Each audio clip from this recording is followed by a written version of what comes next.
I was shocked when I said I wanted a divorce, but he was prepared and had a brutal revenge plan. I thought I would be saving myself and throwing my husband under the bus by asking for a divorce, but he ended up being one step ahead of me and backstabbed me without thinking twice. Hi, my name is Angela, and I have been married for 3 years now. I am into making food for various events, and I have been doing it for a while now. I am 28 years old. The name of my husband is Phil. Phil is 30 years old, and he is into real estate services. Phil and I met through a mutual friend. Our friend at that time said that she liked the kind of life I was living, and she wanted me to at least get to meet her friend Phil. I didn't want to think too much into it at that time, and so I brushed it off because I had just left a relationship and I didn't want to go into another one. But somehow our mutual friend convinced me, and I told her that she could give my number out to him. I met Phil for the first time, and I was not impressed because he tried a lot to impress me, and I wasn't really buying into it, and so I ignored him. So our first meeting was a little awkward. I didn't really understand who Phil was at first, but as time went on, we began to understand and relate with each other. We dated for a while and everything got heated up within us. Our relationship was moving in the right direction. I was so happy because I told myself that there was a time that I wanted nothing to do with him. But I thanked God that I was able to come out of my shell and let Phil love me. Phil was a person that had no problem at all. He was treating me right, and of course he had his flaws, which I ignored. One of his flaws was the fact that he could go mute on certain things, and he could just keep it to himself. I didn't like that I didn't want to have that in my life. I wanted someone who could communicate with me regardless. But I ignored that red flag, and we continued dating. We dated for a while. There were days that it was all fun, and there were days that we had issues. In all, I was in love with Phil, and I was ready to take chances with him. The fact that I ignored those red flags was the beginning of all my problems. I told my family about Phil. My family as in my mother. My mother was my everything. She had been supporting me for as long as I can remember.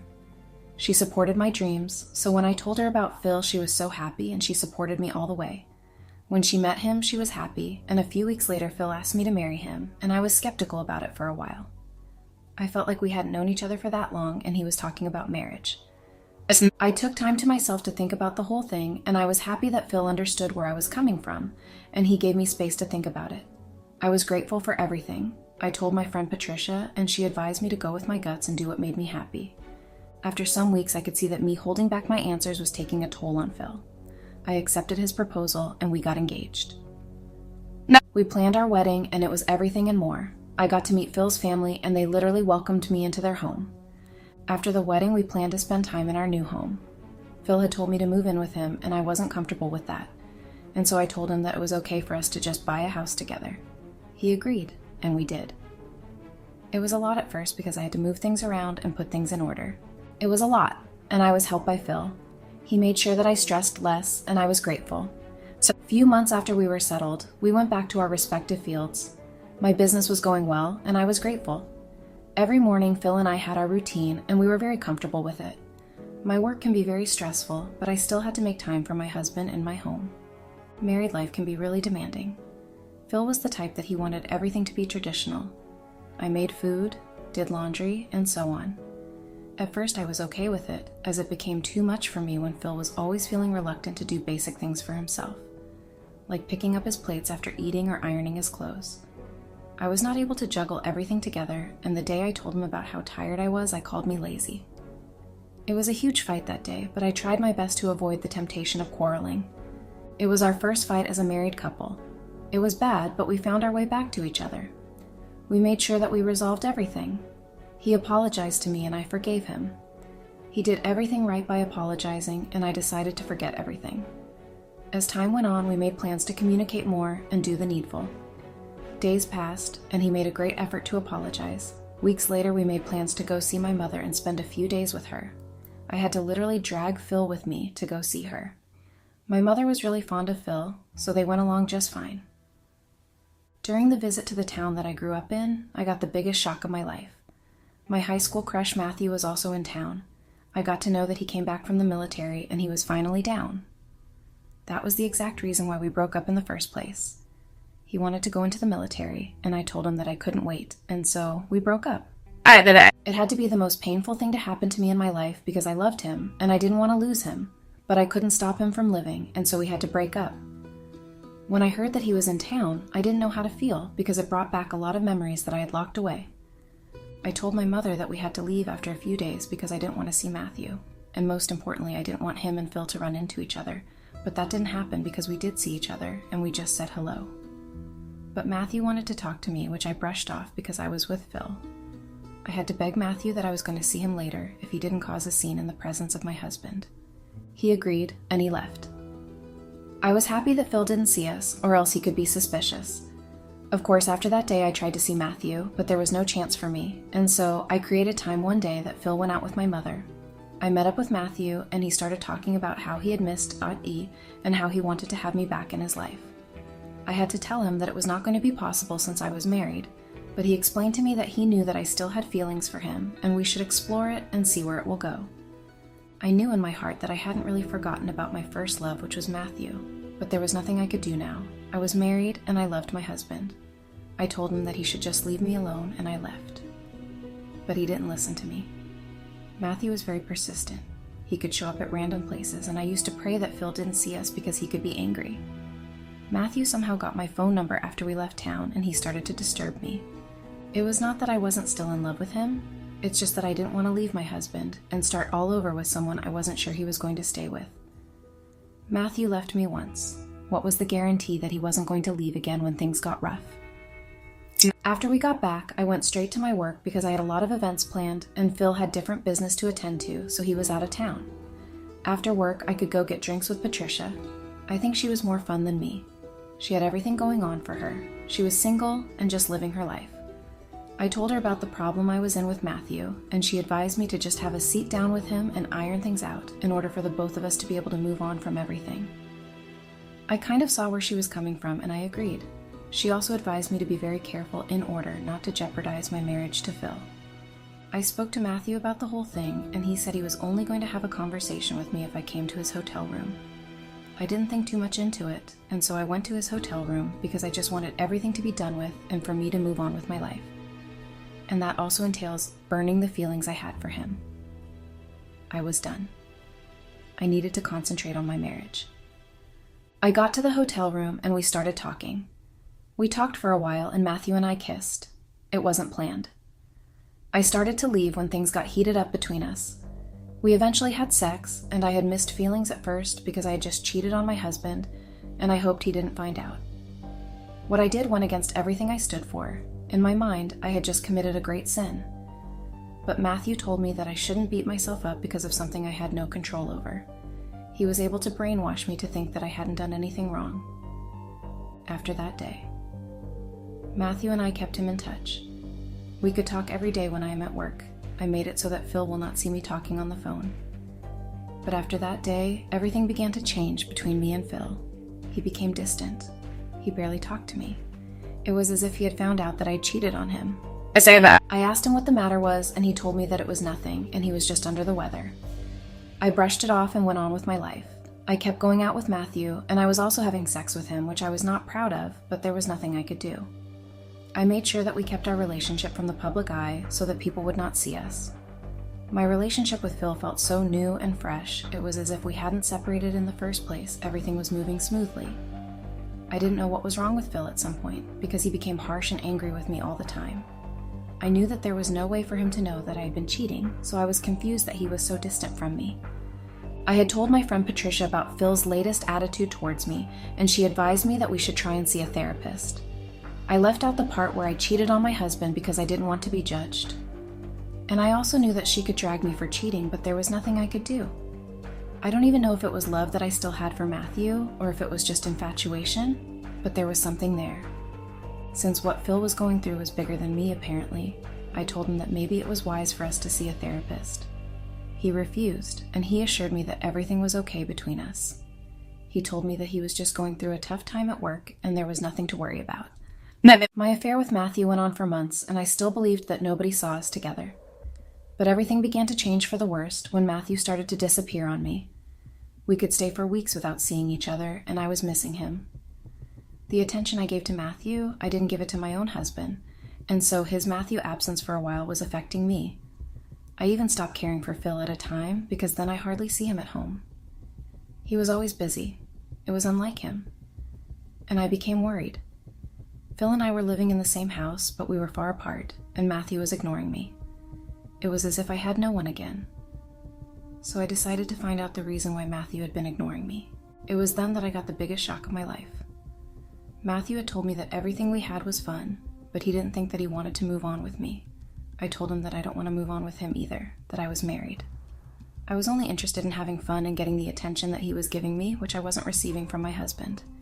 He told me that I was a cheat, that he didn't want to have me in his life, that people like me who could confidently cheat on their husbands could do a lot worse.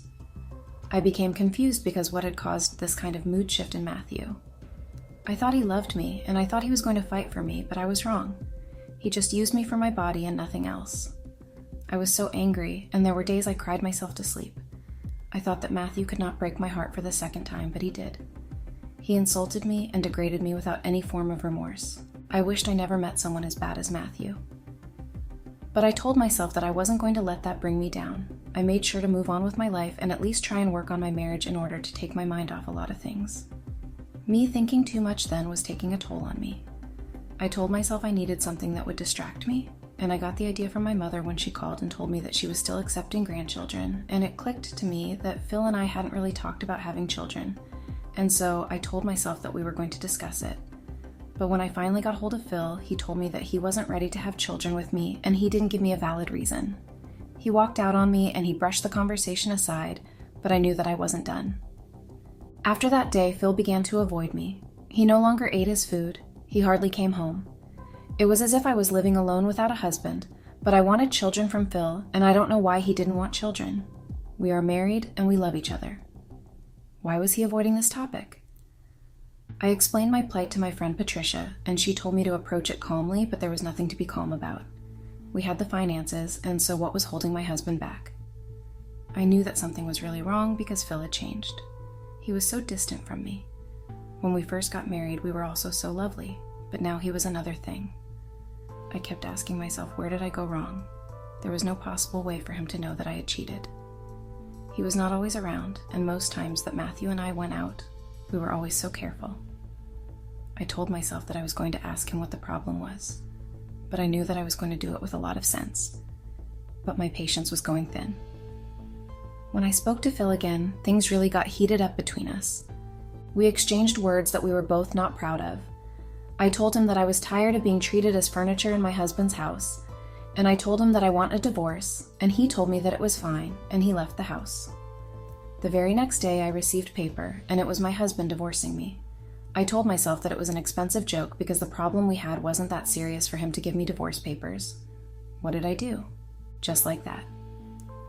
We had a little quarrel, and I wasn't expecting to be divorced the next day. We are married. Married couples always have issues. What is happening? Where did I go wrong? I even tried to get through to Phil, but it was possible it was as if he disappeared. I told my mother and Patricia what I was going through, and they came to comfort me. I knew that there had to be more to all that happened because I didn't do anything bad. Maybe Phil already had a woman he wanted to marry, and he wanted to discard me, but I made sure that I was not going to allow him to be happy in that relationship. How was he going to be enjoying his life and leave me hanging? I told myself that I was going to drag this divorce. He had no right to divorce me on baseless issues. We were asked to report to court, and I did. In all the processings, I made sure to talk about how baseless the divorce was, that the court was just wasting their time. But when Phil was asked what was the reason for the divorce, he said it was because I cheated on him. I was so shocked how it was possible for him to know that I cheated on him. There was no possible way. I was careful. I left the court that day, and the news had spread all over that I had cheated on my husband. My mother called me to tell me how disappointed she was in me. But I knew that Phil had no proof that he cheated on him, and I was going to prove that tomorrow that I didn't cheat, and he was just claiming what he wasn't sure of. My mother was making things difficult for me by blaming me and telling me that I should have done better, but I told her that I didn't cheat on my husband, but she didn't believe me at all. So I told myself that I will just avoid her so I can be sane. I assured myself that there was no way that anybody could know that I cheated. The next day in court, Phil was able to prove that I had cheated on him with pictures of me and Matthew together. I was so shocked how he got the pictures, it was all new to me. I thought I was very careful about what happened, how it happened. I was disgraced in court that day. I was looked down upon as the woman who cheated on her husband, and the fact that they were pictures to back it off. I wished I wasn't disgraced like that. I wished my husband didn't take this cruel revenge of taking pictures of me with Matthew. I was so ashamed of myself. After what had transpired in court, I advised myself that all this wasn't worth it. I should just divorce Phil and let everything go. I was tired. And the fact that Phil still went ahead to release the pictures to my family in order for him to prove a point killed me so much. And that I thought there was love between us before we got married. I don't know why Phil could do this to me. People in the community started to avoid me. Some people called me all different types of names. My friends stopped picking my calls. I was just all alone in the house. I was asked to pay some amount of money to Phil, and I did. Even if it was with me paying through my nose, I still paid. Everything I ever held dearly was taken from me. I tried my best to try and sit down with Phil in order to explain things to him, why, and cheated. And all but he ignored me. I begged him to listen to me, but Phil was hell-bent on making my life miserable. A few weeks later, the house, where we built our home, was forcefully taken away from me, and I didn't know how I was going to survive. I couldn't go and stay with my mother because she made it clear that she wants nothing to do with me since I disagreed with her. But I was bent on making things right. When I went to my mother's house and I saw Phil there, I was happy because I knew that it was an opportunity for me to apologize to him and maybe beg him to take me back. But I received the shock of my life when my mother asked me to leave because she wasn't ready to see my face. But I didn't have anywhere to go. I was being rejected from entering my own home, and my own mother didn't want to have anything to do with me. Phil had turned the whole thing against me. How he managed to do it, I don't know. I was able to pack my things to a small hotel, and I stayed there. There were days I cried my eyes out, and there were days that I had nothing to do but to just sit and regret making the wrong decision. Update.